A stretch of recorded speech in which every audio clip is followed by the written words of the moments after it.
বা দাঁতের কালো দাগ বা হোয়াট এভার ইট ইজ, আপনারা যেভাবে যেটা বলেন সবাই তার তার জায়গা থেকে ঠিক আছেন, বাট আমরা ডেন্টিস্টটাকে ডেন্টাল ক্যারিজ বলে থাকি, অর্থাৎ যেটা আপনারা ক্যাভিটি বলে থাকেন, অর্থাৎ গর্ত।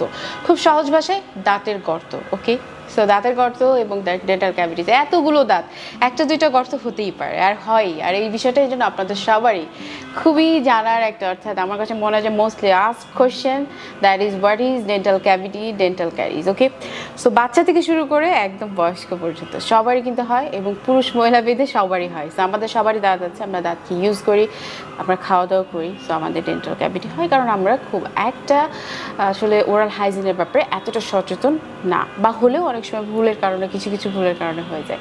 ডেন্টাল ক্যাভিটি কি ফার্স্টেই বলি, ডেন্টাল ক্যাভিটি অর্থাৎ দাঁতের যদি ক্ষয় হচ্ছে বা দাঁতে যদি গর্ত হচ্ছে, অর্থাৎ দাঁতের স্ট্রাকচারটা দেখায়। ওকে, দাঁতের স্ট্রাকচার দেখালে এই গর্তটা বুঝতে আপনাদের জন্য সুবিধা হবে।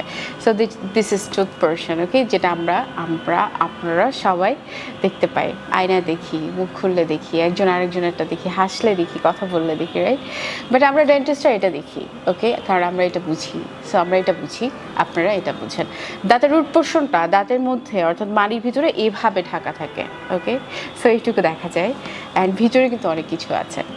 সো দাঁতের কালো দাগ, দাঁতের গর্ত, দাঁতের মধ্যে ক্যাভিটি এরকম কালো হয়, তাই না? অনেকের মুখে এখন হয়তো অনেকেই মুখ খুলে দেখতে পারবে যে এরকম কালো কালো দাগ আছে।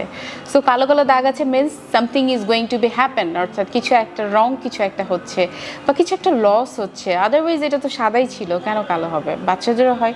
সো ডেন্টাল ক্যাভিটি কি? শুরুতেই বলি যে ডেন্টাল ক্যাভিটি হচ্ছে পার্মানেন্ট লস অফ এনামেল, অর্থাৎ একবার যদি ডেন্টাল ক্যাভিটি হয়ে যায়, অর্থাৎ একবার যদি দাঁতের এই সাদা ঝকঝকে শক্ত পোর্শনটা একবার কোনো কারণে ব্যাকটেরিয়াল অ্যাটাকে যদি কিনা লস হয়, দ্যাট ইজ পার্মানেন্ট, মানে অটো ঠিক হয়ে যাবে না, এটাকে ট্রিটমেন্ট করতে হবে। ওকে, সো আপনারা অনেকেই প্রশ্ন করেন, অনেক টেক্সট মেসেজ আমাদের কাছে আসে যে ম্যাডাম দাঁতের ক্যাভিটি হয়েছে, একটা মেডিসিন দিয়ে দেন, দাঁতের ক্যাভিটি ভালো হয়ে যাবে। It's not possible.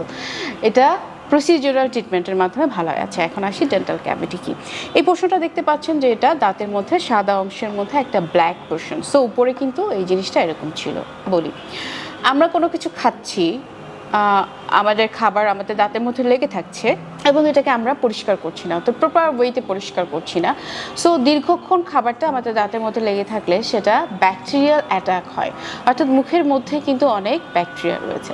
আমাদের সারা শরীরেই ভালো খারাপ অনেক ধরনের ব্যাকটেরিয়া থাকে, যেগুলো আমাদের শরীরের জন্য অনেক কাজও করে, এমন ব্যাকটেরিয়া রয়েছে। সো ব্যাকটেরিয়া আমাদের শরীরে থাকতে পারে, আমাদের ইমিউন সিস্টেম সে ব্যাকটেরিয়া জিনিসটাই কাজ করে আমাদেরকে ভালো রাখে। ওকে, সো আমরা যখন ব্যাকটেরিয়াল অ্যাটাক হচ্ছে আমাদের দাঁতে, সো তখন কি করছে ব্যাকটেরিয়ার কাজ হচ্ছে ব্যাকটেরিয়া অ্যাসিড প্রডিউস করে, অর্থাৎ ব্যাকটেরিয়া এত বেশি শক্তিশালী যে সে অ্যাসিড প্রডিউস করে দাঁতের এনামেলের মতো এত শক্ত একটা জিনিসকে ক্ষয় করে ফেলে, অ্যান্ড দ্যাট ইজ পার্মানেন্ট। আমি শুরুতেই বলেছিলাম একবার যদি ক্ষয় হচ্ছে তো অটো এটা কখনো ঠিক হবে না, that is permanent loss. Okay, so এখানে শুরু যদি হয়, লাইক এখানে শুরু হয়েছিল কোনো এক সময় এবং আমরা এটাকে গুরুত্ব দিচ্ছি না, অর্থাৎ দাঁতের মধ্যে একটা কালো একটা স্পট থাকছে, এটাকে গুরুত্ব দিচ্ছে না, that is the initial stage of cavity and caries. Okay, একটা কালো স্পট, অ্যান্ড এটা যদি আমরা গুরুত্ব দিচ্ছি না, আমরা এটা কোনো কিছু চিন্তা করছি না বা এটাকে নিয়ে ভাবছি না, তখন কিন্তু ব্যাকটেরিয়া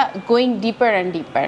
তার মানে এখানে দেখতে পাচ্ছেন এখানে শুরু হয়েছিল এবং সে আস্তে আস্তে তার বংশ বিস্তার করে ভিতরের দিকে চলে যাচ্ছে। ওকে, so this is cavity. Okay, this is cavity, black portion, and that makes hole, অর্থাৎ দাঁতের মধ্যে একটা গর্ত ক্রিয়েট করে। এখন এই গর্ত ক্রিয়েট, এগুলোর অনেক ধরনের ক্যাটাগরিজ আছে, ক্লাস 1 2 3 4 5। এটা আমাদের ডেন্টিস্টদের পার্ট যে আমরা আইডেন্টিফাই করবো যে what type of caries this is class 1 or 2 or 3 or 4 or 5. Okay, so সেই বুঝে আমরা ট্রিটমেন্ট করি, দ্যাট ইজ ডেন্টিস্ট পার্ট, মানে অর্থাৎ আমাদের ফিজিশিয়ানদের পার্ট। বাট আমাদের এতটুকু বুঝলেই চলবে যে দাঁতের মধ্যে কালো দাগ যেটা গর্ত করছে সেটা কিন্তু থেমে থাকে না, সেটা গোয়িং ডিপার অ্যান্ড ডিপার, সেটা অনেক বেশি ডিপ হয়ে যায়। ওকে, সো এই ক্যাভিটিস হলে, বলেই দিয়েছি কেন ক্যাভিটিস হয়। সো এই ক্যাভিটিস হলে আমাদেরকে কী করতে হবে? ক্যাভিটিস যদি আমরা দেখছি, অর্থাৎ আমাদের দাঁতে ছোট্ট একটা ছিদ্র হয়েছে, ছোট একটা গর্ত হয়েছে, আমরা immediate as early as possible আমাদের নিয়ারেস্ট ডেন্টিস্টের কাছে যাব। উনি আপনাকে সাজেস্ট করবে, ফার্স্টে উনি কী করবে? ফার্স্টে হচ্ছে উনি একটা এক্সরে নেবেন। ওকে, এক্স-রে নেবেন। লাইক এরকম এখন সব ডেন্টাল ক্লিনিকে, আই মিন যারা স্পেশালাইজড ডেন্টাল ক্লিনিক, তারা সবাই তাদের ইনহাউস এক্স-রে ইউজ করে, ছোট্ট একটা এক্স-রে ইউজ করে। অ্যান্ড সেই এক্স-রে দিয়ে তারা কনফার্ম করে যে এই ক্যারিজটা, অর্থাৎ এই গর্তটা কতটা ডিপার। ওকে, সো হয়তো আপনারা এতক্ষণ বলছেন যে কী ধরনের এক্স-রে বাবা, সেটা আবার কেমন হলো কি, এরকম ছোট মাইনর এখন এক্স-রে, এটার মাধ্যমে এখন আমরা দাঁতের খুব, আসলে যুগ এখন অনেক পাল্টে গেছে না, এখন অনেক অ্যাডভান্স, সব কিছু হাতের মুঠোর মধ্যে চলে আসছে।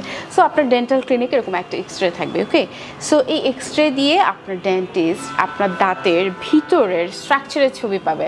অ্যান্ড উনি এরকম ল্যাপটপে উনি দেখতে পাবে যে ওনার ক্যাভিটিটা কত ডিপ, যদি কিনা এটা পালস চেম্বারকে অ্যাটাচ করে ফেলে। আই মিন ক্যাভিটিটা যদি এখানে হয়, এখানে হতে পারে, ভিতরে যেতে যেতে যেতে যেতে এ পর্যন্ত, অর্থাৎ এটা আমাদের পাল্প চেম্বার দাঁতের এই পর্যন্তও চলে যেতে পারে। ওকে, সো উনি একটা এক্স-রে করেই দেখবেন যে আপনার ক্যাভিটিটা কতটা, কোন টাইপের ক্যাভিটি, কী টাইপের আছেন, সেটার উপরেই কিন্তু ট্রিটমেন্ট ডিপেন্ড করে। বাট ক্যাভিটি হলেই এটা ডেন্টিস্টের কাছে ট্রিটমেন্ট করতে হবে।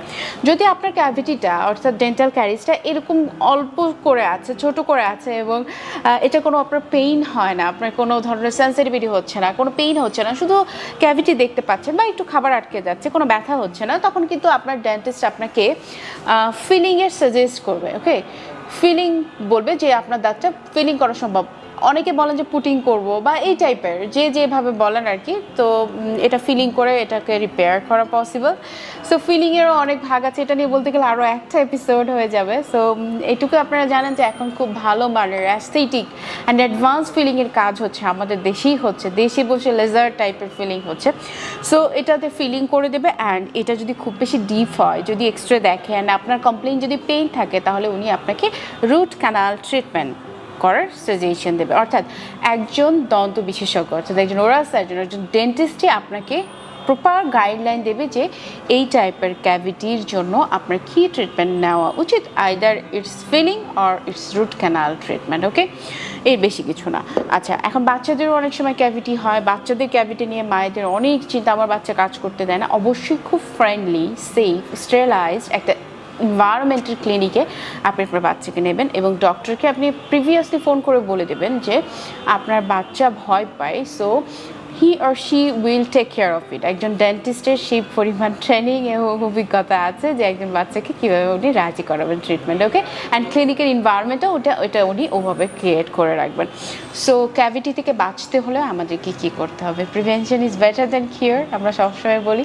সো ক্যাভিটি থেকে বাঁচতে হলে আমাদেরকে প্রপার ওরাল হাইজিন মেনটেন করতে হবে। ওকে, সেটা কি আমি সব সময় সব জায়গায়, টিভি, অন্যান্য মাধ্যমে সব জায়গায় বলি, hygiene, oral hygiene maintenance is the first choice. Okay, so সেটা কি 2 times ব্রাশ, অর্থাৎ রাতে ঘুমাতে যাওয়ার আগে, সকালে after breakfast, daily 1 time floss. যদি কিনা আমি মাংস খাচ্ছি তাহলে অবশ্যই সেটা ফ্লস করে বের করতে হবে, মাউথওয়াশ ইউজ করতে হবে, এবং